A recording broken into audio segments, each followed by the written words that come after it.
Hello and welcome. I'm Leigh-Ann Gerrans and you're watching W News, broadcasting live from the Al Arabiya studios. These are our top stories.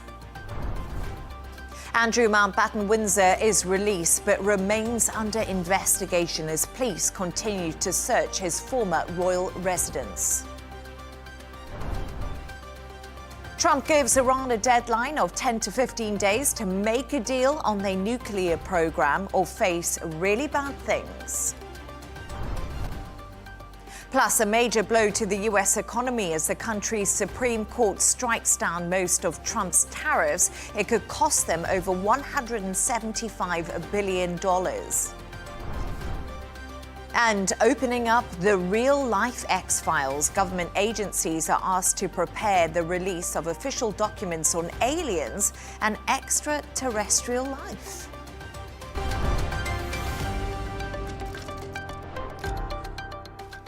Police continue to search Royal Lodge, the former home of Andrew Mountbatten-Windsor, today, a day after his arrest. The former British prince was released under investigation last night and was seen returning to his current home on the Sandringham estate on suspicion of misconduct in public office. Earlier, the King had released a statement saying the law must take its course. Here's what President Trump had to say on the matter. I think it's a shame. I think it's very sad. I think it's so bad for the royal family. It's a very, very sad. To me, it's a very sad thing. When I see that, it's a very sad thing.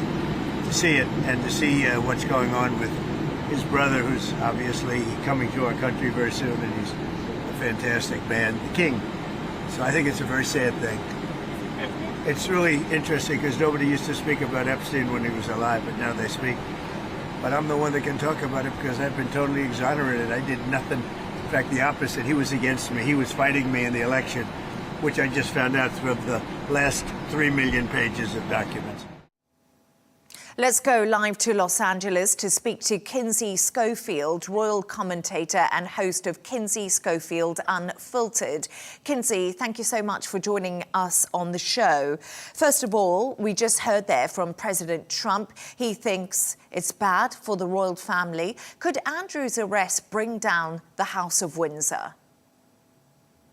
I mean, it certainly feels that way. It feels very shaky right now. But I think if the King continues to condemn that behavior, if we continue to hear and see from Prince William, and they distance themselves from Prince Andrew, you know, the monarchy does have a future. And I think that future is, quite frankly, Prince William. I think that people are still excited and looking forward to his reign. But to be fair to King Charles, you know, Andrew Mountbatten-Windsor was not a working royal under his reign, and he certainly did not represent Britain under a King Charles reign. This was an inherited problem that came from Queen Elizabeth II.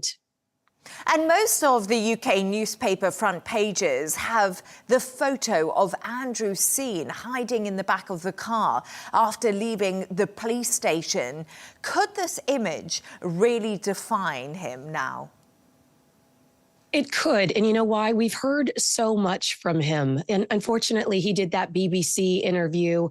And when it comes to visuals with Andrew, it's the tangible evidence we need. We're hearing him contradict himself. So visuals have become so important to us. Whether it's the Virginia Giuffre photo, he denied that that was a real image in that BBC interview. Well, now, thanks to the DOJ dump, we learned from Ghislaine Maxwell, it is a real image. There's the picture of him walking through Central Park with Epstein after he claims he no longer had a relationship with him. And this is one of those humbling photos where you see that he's realizing what a mess he's gotten himself into. And King Charles swiftly released a statement yesterday following Andrew's arrest. And Kinsey, as we know and many of the viewers know, the King has been undergoing cancer treatment. The start to his reign he'd last wanted for so long hasn't really gone as planned. But how was Andrew's arrests and allegations against Andrew, you mentioned Virginia Giuffre there, impacting their relationship? Because we can't forget they are brothers. You're absolutely right. But this is a defense I use when I'm trying to defend the king and Prince William. When people say to me they had to know what was going on, they had to know that there were girls being brought to Buckingham Palace. These men were never close, King Charles and Prince Andrew, former Prince Andrew. You know, they were distant in age. They did not have a lot in common.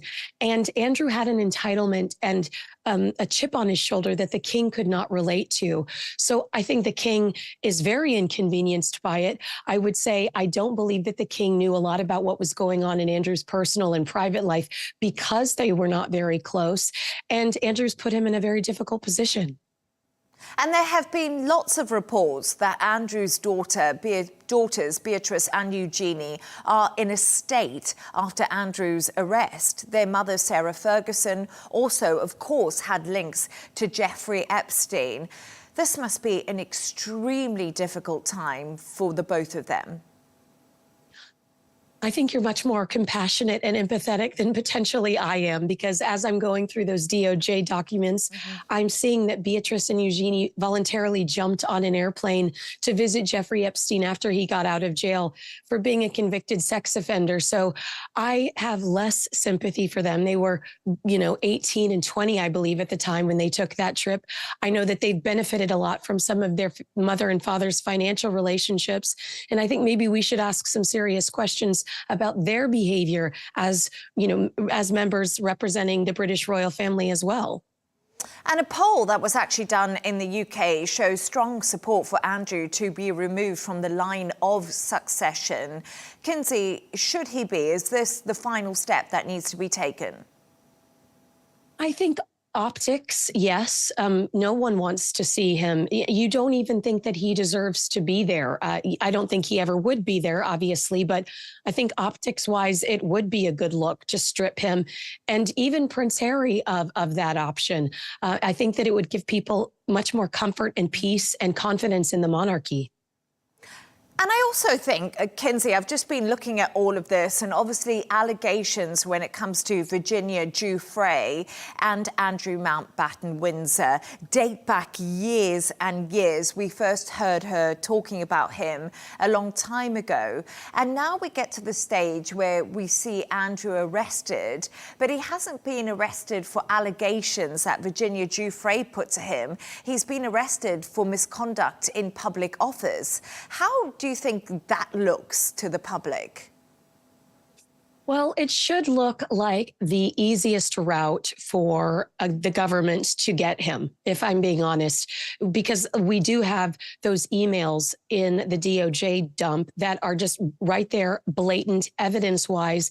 It's a no-brainer that a prosecutor could go in and show that to a judge or jury, and somebody would be more likely to agree with them. Unfortunately, Virginia took her own life. She's no longer here to defend herself, and we could not cross-examine her biography, her autobiography that she recently wrote. So I think that this is just the easiest route for the government to pursue him. But there are 9 other agencies that are looking at Andrew right now. So he could be, quite honestly, arrested for something similar in the future. And Kinsey, if you had a crystal ball, what does the future of the royal family look like going from this point? I think they're going to have to push Prince William and Catherine out more often than William and Catherine would likely want to be out. We know that they enjoy being at home with their children, but they truly are such a positive reflection on the British royal family, and they represent hope. They represent courage, and Catherine surviving cancer, how stoic she's been throughout that process. I think we need to see more of the younger royals. Kinsey Schofield, so good to have you on. Thank you so much. Thank you. Thanks.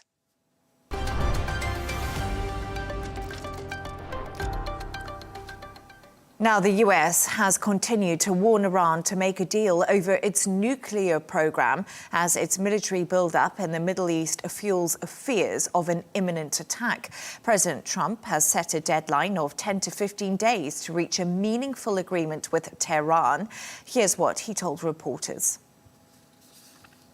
On Iran, bad things will happen if Yeah, Iran bad doesn't things, make really a bad deal. things. What will that? I'm not going to talk to you about that. Okay, what what is the goal if there is a U.S. military Well, we're strike? going to make a deal, or we're going to get a deal one way or the other. But with a military strike, is it to wipe out their nuclear program? I'm not going to talk to you about that, but we're either going to get a deal or it's going to be unfortunate for them. And you said today 10 days. Have you given them a deadline firm to make a deal? I would think that would be enough time, 10, 15 days, pretty much maximum. Let's speak to Professor of Political Science and International Relations at the University of Southern California, Derek Grossman. Derek, there's been a lot going on when it comes to the US and Iran. Today, Iran promising a draft deal in the next few days, and Trump saying he's considering a limited military strike on Iran.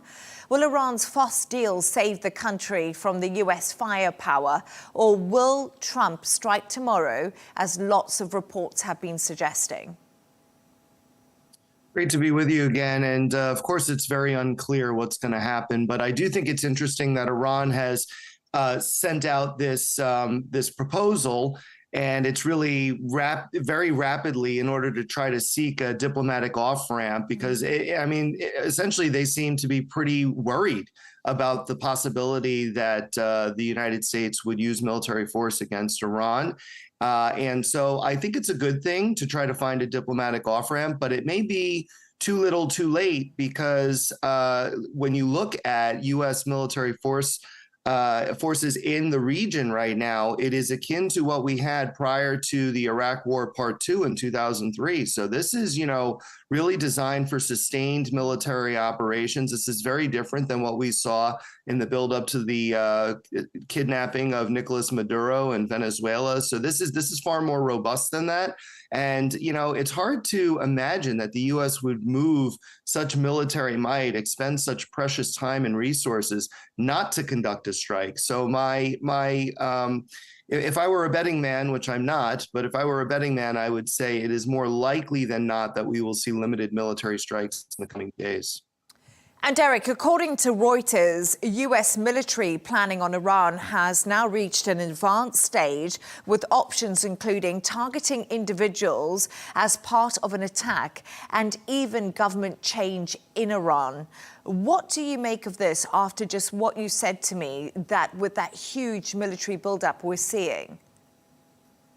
Yeah, the U.S. military has many, many different options when it comes to strikes. And it'll be, when you go back to Operation Absolute Resolve, right, or rather, Operation Midnight Hammer back in June. I'm getting all of my military operations confused. There have been a number of them, regrettably. But, when you go back to Midnight Hammer, you had the U.S. military striking key nuclear sites in Iran. That's just one thing that the U.S. can do. It can also target conventional forces targets. It can also target different headquarters within the regime that deal with suppression of human rights in the country. It can, there's so many different options. It's really hard to say, but a lot of it kind of boils down to what sort of message does Trump want to send, right? Is this, and this is actually the fundamental question, is this buildup that we're seeing, is it really about Iran, the Iranian regime mistreating the protesters, or is it about their nuclear weapons program, or a combination of both? The answer to that question will then, I think, dictate which targets the United States decides to hit. And with Iran and Russia holding joint military drills and the US sending another aircraft carrier, and we've been talking about how much US military is in the region, what message is Iran trying to send? Because they also closed the Strait of Hormuz. Now we see military drills with Russia. Yeah, Iran wants to demonstrate that it has friends, very powerful friends in high places, right? And so Russia is one of them. I think Iran hoped that China would be another, but China is very much hands-off in the region. China is willing to provide diplomatic support, economic support, and some limited, dual-use military support. But other than that, they really don't want to get drawn into a conflict. Russia already has very strained relations with the United States. And while Russia may not want to directly confront the United States through Iran, it's willing to support Iranian proxy forces against the U.S. And so I think that's why you're seeing Tehran reach out in this way. I don't know that it'll work. because, again, the U.S. already has overwhelming military force there. Russia does not. And so it looks like it's an advantage for Washington. And reports suggest Keir Starmer, of course, the British Prime Minister, is refusing to let the US use British bases.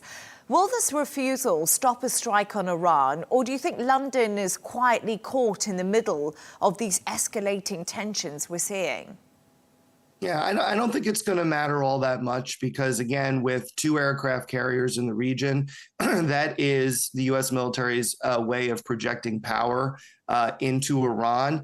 Diego Garcia, frankly, it would help, of course, right? But it is more like an additional platform or island, from which to launch military operations. The other thing is it's farther away. It's much farther away. It's in the middle of the Indian Ocean. And so there are some more limited capabilities coming out of Diego Garcia. I think what you saw from the British foreign minister, or rather the British prime minister the other day, was some frustration, with Trump's earlier claims over Greenland and threatening a NATO ally in Denmark. Also, the seizure of Maduro in Venezuela, which was a breach of international law, norms of behavior. I think it's the British, standing up to the U.S., at least symbolically, to say this particular base that we heretofore have owned and operated. There may be a deal along the way in which that's no longer the case with Mauritius, but at least for now, we own and operate this base, and therefore we reserve the right to let you use it or not, right? And I think that's very symbolic because it demonstrates a greater rift in the transatlantic alliance than maybe previously observed.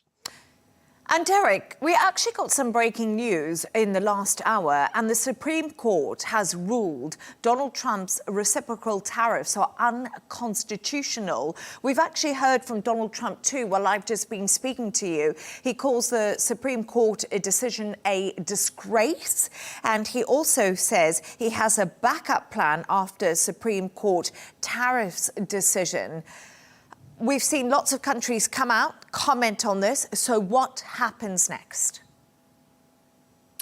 Yeah, so, this is really a monumental decision by the Supreme Court. And just to be clear, there's a lot of commentary in the media right now about how what Trump's doing is illegal. Well, the best way to put it is actually the way you put it. It's unconstitutional, right? Meaning that the president, as chief of the executive branch, needs to go to the legislative branch, in other words, Congress, to get authorization for tariffs. And he didn't do that starting in April of last year with National Liberation Day. And so, yes, the question now becomes what to do with all this money. He claims it's something like $17 trillion that the U.S. has raked in. It's probably closer to $252 billion, still a lot of money. But does that money now go back to the different companies that were charged a tariff? So do they get, like a reimbursement check, or does it go back to the American people, or does it go back to the countries who we have all these deals with, right? It's very unclear how this is going to proceed. It is an enormous blow for Trump and his reciprocal trade tariffs that were all very unilateral without asking anybody for anything. And yes, he says he has an additional backup plan, and we'll see how that goes, except it'll be, I can almost guarantee you, it'll be far more limited in scope. It'll have to be per, laws that are already on the books. And when I say limited in scope, I mean, against only certain commodities or maybe even, if he's lucky, certain sectors of the economy, especially those dealing with sensitive technology transfers. He may be able to still do some tariffs there. But in terms of these broad sweeping tariffs and then, having all of this drama-filled negotiations with different countries around the world to reduce their tariffs, that I think is now a thing of the past as of today. And I was thinking back to Liberation Day, of course, Derek, we can't forget that. But there has been some lines coming out that it could cost the US over $175 billion after that Supreme Court decision on Donald Trump's tariffs. Derek Grossman, as always, thank you. Thanks. Take care.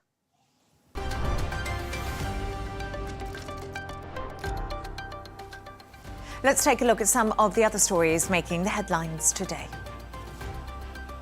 Ukraine has attacked the port of Sevastopol in Russian-annexed Crimea, killing one person. Russia said air defense units had intercepted 16 Ukrainian drones with several homes damaged. Next week marks the fourth year of the conflict since Russia launched a full-scale invasion. An Australian climber has been found guilty of gross negligent manslaughter after his girlfriend froze to death on Austria's highest mountain last year. The man has been given a 5-month suspended sentence and fined €9,600. His girlfriend died of hypothermia during a climbing trip on the Grossman mountain in January 2025. An airport in Florida will be renamed after President Trump after a bill proposing the change was approved. Palm Beach International Airport will soon be known as President Donald J. Trump International Airport. The terminal is located just minutes away from Trump's Mar-a-Lago residence. And Eric Dane, the actor best known for his roles in Grey's Anatomy and Euphoria, has died after a battle with ALS. The 53-year-old shared his diagnosis last year and spent his final month raising money and awareness for the most common form of motor neuron disease.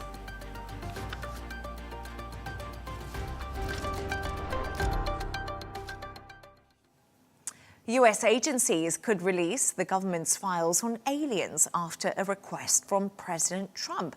Trump accused former President Barack Obama of revealing classified information after he said aliens were real on a podcast last week. Here's what Trump told reporters on board Air Force One. Barack Obama said that aliens are real. Have you seen any evidence of non-human visitors to Earth? Well, he gave classified information. He's not supposed to be doing that. You know? So aliens are real? Well, I don't know if they're real or not. I can tell you he gave classified information. He's not supposed to be doing that.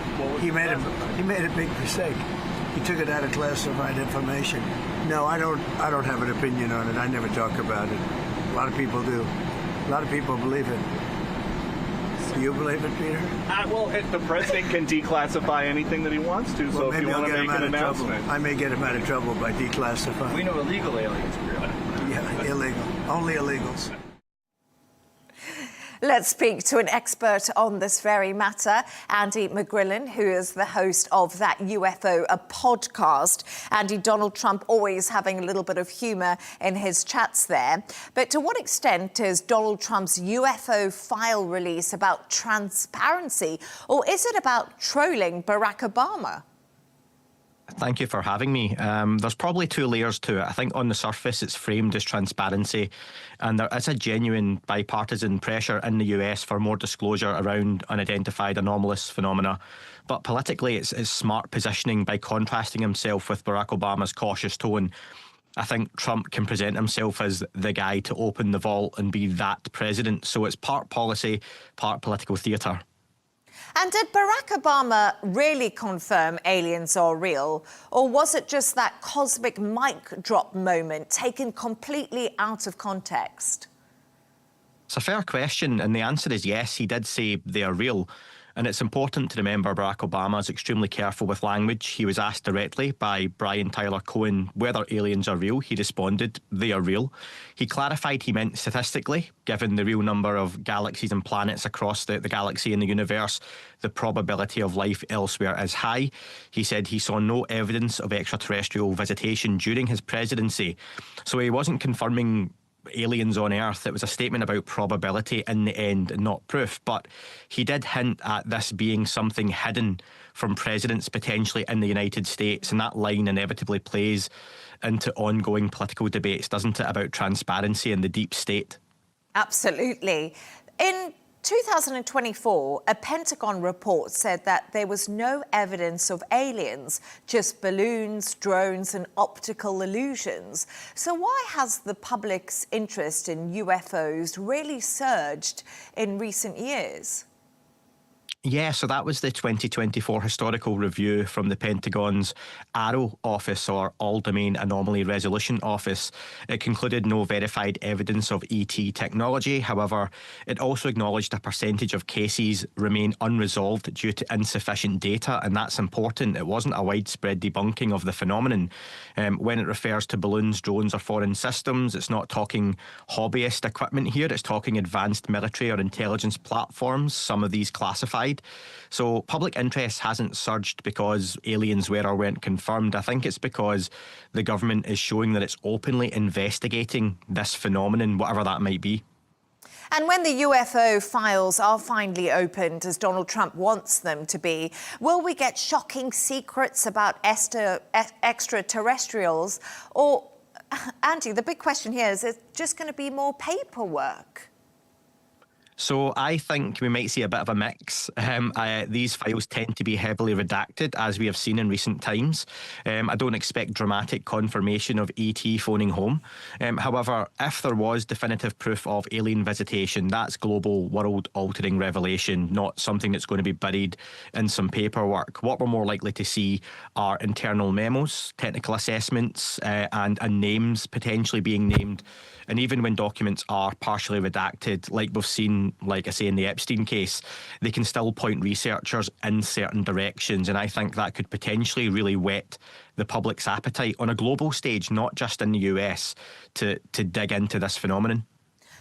And also, probably a little bit more conspiracy theorists will be jumping on that too, I'm sure. But Andy, Elon Musk has repeatedly said he has seen no credible evidence of aliens visiting Earth. Do you and the people who listen to your podcast think aliens are real? Really interestingly, 2 days ago, Elon Musk at a conference actually made a statement saying discovering alien life would be epic and transformative, perhaps in his latest venture, hinting they might even find aliens. While it was tongue-in-cheek, it was interesting from Elon Musk. I think we have a phenomenon that is playing a part in our history, both current and past. And it's non-human in origin. I think it's multifaceted. I think the days of little green men coming from Mars, we can bin that conversation and that stigmatization and really look at something non-human as interacting with us, whether it's advanced drones, whether it's something else. But there's enough evidence now on the table for us to go and dig into this properly and scientifically. Andy, I must admit something. I always tell people I believe in aliens, and I truly do, because I would agree that the world is just way too big. And when you look up at the sky, surely somewhere there has to be another form of life. And I remember reading the book Interstellar, and that really also, I was convinced after that. Yeah, and you know what? I think we can look up at the stars and your imagination gets set wild. I think there's a potential that we have to look a little bit closer to home for some of this proof and evidence, and that includes our own oceans, which are vastly unexplored and unmapped, and the potential for there being some sort of life or even equipment left behind that's monitoring this planet. It's what we're doing. We've got rovers on Mars. We've got rovers on other planets. We've got probes now out in our own solar system exploring. And I just think if some species had a little bit of a head start on us, even a couple of 100 years, what would their technology look like? And I don't think we'd have to look too far to see that what our technology looks like now would be vastly improved. Absolutely fascinating. Andy McGrillen, it's been brilliant to have you on. Thank you so much. Anytime. Thank you. Thank you.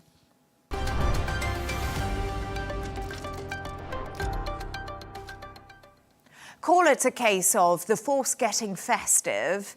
Police in Thailand hid inside a lion costume during Lunar New Year celebrations to catch a suspected thief.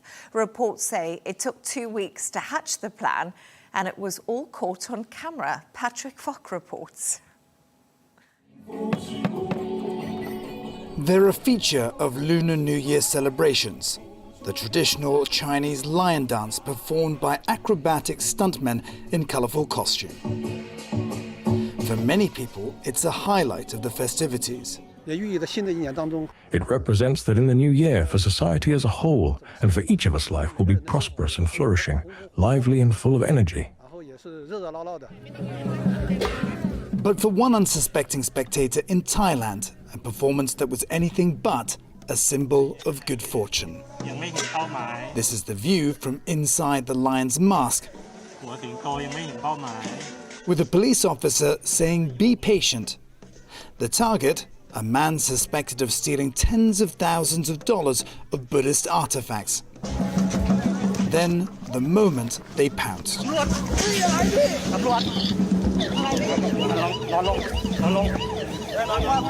The arrest took place at a temple in Nonthaburi province. Investigators learned that the suspect planned to meet friends there. In cuffs here and under control, officers ask him how many robberies he's committed. 2, he replies. According to reports, the 33-year-old man has a criminal record involving drug offences and theft. A festive sting operation putting on show the long arm of the lion's roar. Patrick Falk, Al Arabiya English.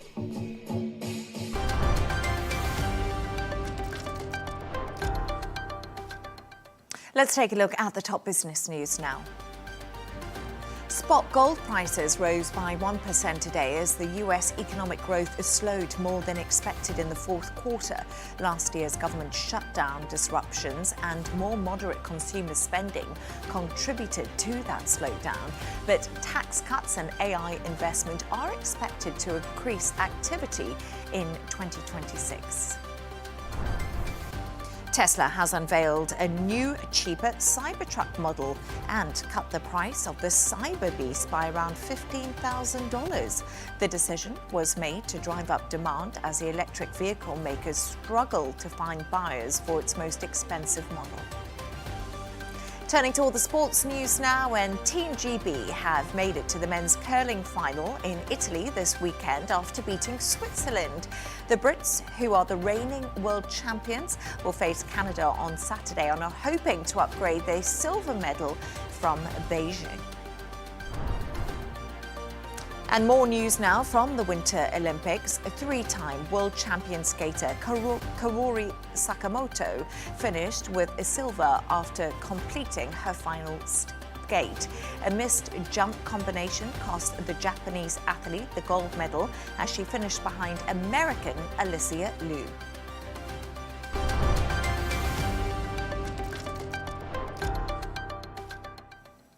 Muslims across the world are marking Ramadan this month, abstaining from food and drink from dawn until sunset. That also includes professional football players in the Premier League, whose matches will be paused to allow Muslim players to break their fast. Let's discuss this further with sports broadcaster and journalist Tusdiq Din. Good to have you back on the show. Thank you so much for joining me. This is, of course, the first week of Ramadan, but this isn't the first time the Premier League and the English Football League have allowed Ramadan breaks on the pitch, is it? That's right, Leigh-Ann. It was in 2021 in a fixture. West Ham United were the visitors to Leicester City. Two players that day, Sheiko Kouyaté for West Ham and Wesley Fofana for Leicester City, had a in-game pause to break the respective fasts that both were observing during the match. It was pre-arranged with the Premier League, fully advised the Football Association and the EFL, the English Football League, likewise. And this was all in conjunction with the PFA, the Professional Football Association, who recognised the challenges that players who wanted to fast but also follow their faith would face when the evening kickoffs occurred after sunset. So how will this actually work in practice, and which high-profile players are likely to be affected by this? The respective captains of the day will have a team meeting with the referee, and any additional needs are often discussed. And in the occasion that we find ourselves with Ramadan today in the UK on its third day, this will be the first weekend of football action. So the two captains, respective captains, will get in touch with the officials to say we have players involved in our sides, and a pause will be agreed upon, during which time we'll corroborate with the sunsets, the local sunsets, approximately 17:35 UK time. So we'll see players maybe of the caliber of William Saliba, Amadou Onana, Wesley Fofana, Mohamed Salah, and Omar Mamouche, as well as Hugo Etakite and Malik Thiaw, the Newcastle United player, who will more than likely have the potential to observe Ramadan while they play, although some may elect not to fast on the match itself, but alleviations are given to those players to make up those number of fasts afterwards. But invariably, there will be the breaks that will be affecting the games this weekend. And as we know, there are always lots of fixtures happening across the weekend when it comes to football. Which games will possibly have this brief pause for players? Well, there's 3 that could be potentially affected with the pause for Ramadan breaks. On Saturday, there are 2 after 2 evening kickoffs, and both will be in action after the 17:30 approximate sunset time. The fixture where West Ham United host Bournemouth, and later on after the big one, the Man City fixture where they host Newcastle United. Man City, of course, looking to close the gap at the top of the Premier League to Arsenal. Arsenal, the team itself will be involved on Sunday in the evening kickoff, where their respective players may face a Ramadan break when they travel to bitter rivals Tottenham Hotspur in the big North London derby, where potentially we could see the respective captains come together and organise this pre-arranged break. Invariably involves a pause at the side of the sidelines where nutrition and fluids can be taken briefly just for the players who are fasting, although this does invariably lead to a drinks break. But it's much better than it was previously, where the players would often feign an injury about the appropriate time just to get some attention, which allowed the break to happen. But we don't need to do that here in English football these days. It's all recognised above board and very welcome, you have to say. And do we see this happening across any other sporting events? Or do you think football is really the main trailblazer here? Because I do know that it sometimes happens in cricket. Yeah, the authorities in cricket don't really need to have that much of a worry, because there are natural breaks in the duration of the match. Even in the shortest format of the game, the T20 20-over matches, you will find that the players can often leave the pitch. So should they need to have a break for any reason, invariably an injury or a comfort break, shall we say, they are allowed to leave for a period of time. And invariably, this would cover something like a fasting athlete in that regard. The equivalent may be in the NBA, the American Basketball League, or where basketball players can have also breaks within the game, and this is naturally occurring and does affect the actual fixture itself. But on its own, for football to embrace that here in England, in a very high-profile league, other leagues in Europe could surely take note, because at the moment we only see this occurring in matches on these shores. And a quick fire question to you. You mentioned the North London derby there. I used to live in London. People can't wait for it. They celebrate it so much. Who's going to win, do you think? And who has the right team to win? That's a very good question, Leigh-Ann. And you have to accept that the form goes out the window with any derby, especially the North London derby. Tottenham Hotspurs would be emboldened, shall we say, with the appointment of their new manager, Igor Tudor, no-nonsense manager who's coming into a very high-profile fixture. And they will recognise a wobble in Arsenal, because they travelled in the week to Wolverhampton Wanderers, who are rock bottom, and were 2-0 up in that game. So if you're going to be champions, you would see the game out. But Wolves came back and Arsenal had to accept a 2-2 draw. So coming back to your question, who will win? Both teams have so much on the line, but Mikel Arteta, I think, will have enough in the tank to get his young charges over the line. And of course, they will want to mitigate whatever Man City do in their fixture the day before when they host Newcastle. So at the moment, we have a 5-point gap at the top of the Premier League table. Let's see what that will be at the end after the weekend's fixtures. So you think Arsenal this weekend? Tusdiq, I'll watch and I'll see if it is Arsenal, and then I'll let you know. Thank you so much for your time.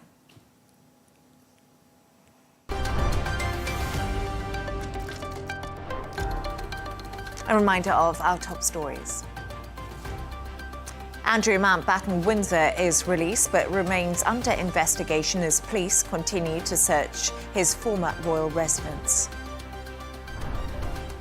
Trump gives Iran a deadline of 10 to 15 days to make a deal on their nuclear program or face really bad things. Plus, a major blow to the US economy as the country's Supreme Court strikes down most of Trump's tariffs. It could cost them over $175 billion. And opening up the real-life X-Files, government agencies are asked to prepare the release of official documents on aliens and extraterrestrial life. And that's all from us on W News. Don't forget to subscribe to our YouTube channel. Also, follow us on X. Goodbye and happy Friday.